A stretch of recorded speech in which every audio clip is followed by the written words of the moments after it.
حضرت سلمان علیہ السلام کو اللہ نے ایک عظیم الشان حکومت عطا فرمائی تھی اور آپ کے بس میں ہوا ہوا کرتی تھی۔ آپ ہوا کو جہاں حکم فرماتے تھے وہ آپ کے تخت کو اڑا کر وہاں پہنچا دیتی تھی۔ آج کی ہماری کہانی کا موضوع ہے تخت سلیمانی، جو کہ 2 قسطوں پر مشتمل ہے۔ امید ہے کہ آپ کو میری آج کی کہانی بھی پسند آئی۔ تو آئیے چلتے ہیں آج کی اپنی اس کہانی کی طرف۔ حضرت سلیمان علیہ السلام کو اللہ نے ایک عظیم الشان حکومت عطا فرمائی تھی اور آپ کے بس میں ہوا ہوا کرتی تھی۔ آپ ہوا کو جہاں حکم فرماتے تھے وہ آپ کے تخت کو اڑا کر وہاں پہنچا دیتی تھی، اور جنوں انسان اور پرندے سب آپ کے تابع اور لشکری تھے۔ آپ حیوانات کی بولیاں بھی جانتے تھے۔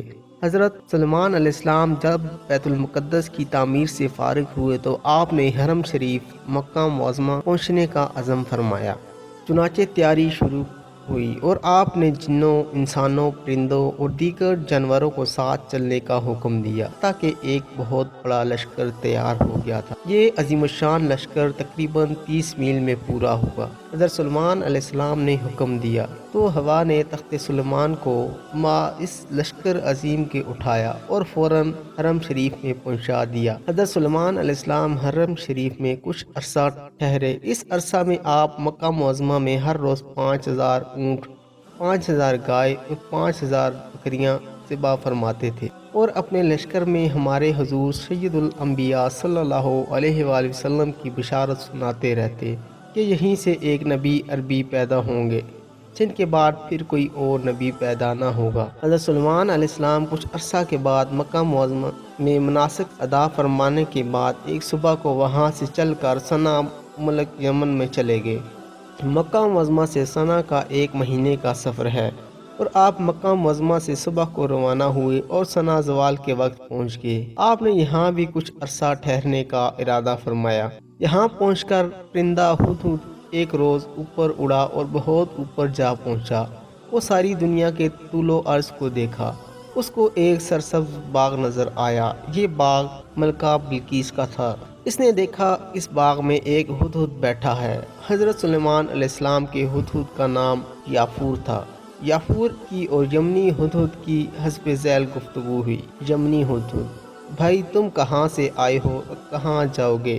یافور: میں ملک شام سے اپنے بادشاہ سلیمان کے ساتھ آیا ہوں۔ یمنی ہدہد: سلیمان کون ہے؟ یافور: وہ جنوں، انسانوں، شیاطین، پرندوں، جانوروں اور ہوا کا ایک عظیم الشان فرمانروا اور سلطان ہے۔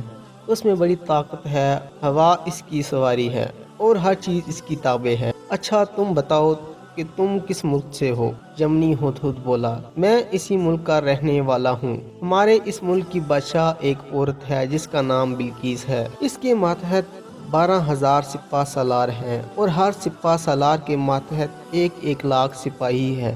پھر اس نے یافور سے کہا: تم میرے ساتھ ایک عظیم ملک اور لشکر دیکھنے چلو گے؟ یافور: بھائی میرے بادشاہ سلیمان علیہ السلام کی نماز عصر کا وقت ہو رہا ہے اور انہیں وضو کے لیے پانی کا درکار ہوگا، اور پانی کی جگہ بتانے پر میں مامور ہوں۔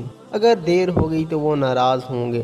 یمنی ہدہد بولا: نہیں، بلکہ یہاں کے ملک اور فرما روا بلقیس کی مفصل خبر سن کر خوش ہوں گے۔ یافور: اچھا تو چلو۔ دونوں اڑ گئے اور یافور ملک یمن کو دیکھنے لگا، اور ادھر حضرت سلیمان علیہ السلام نے نماز عصر کے وقت ہدہد کو طلب فرمایا تو وہ غیر حاضر نکلا۔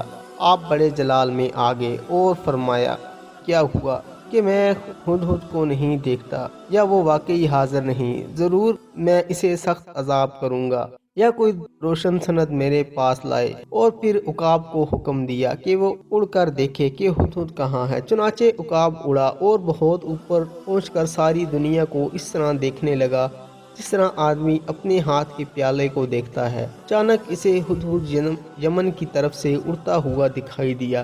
عقاب فوراً اس کے پاس پہنچا اور کہا: غضب ہو گیا ہے، اپنی فکر کر لے۔ اللہ کے نبی سلیمان علیہ السلام نے تمہارے لیے قسم کھا لی ہے کہ میں ہدہد کو سخت سزا دوں گا یا ذبح کروں گا۔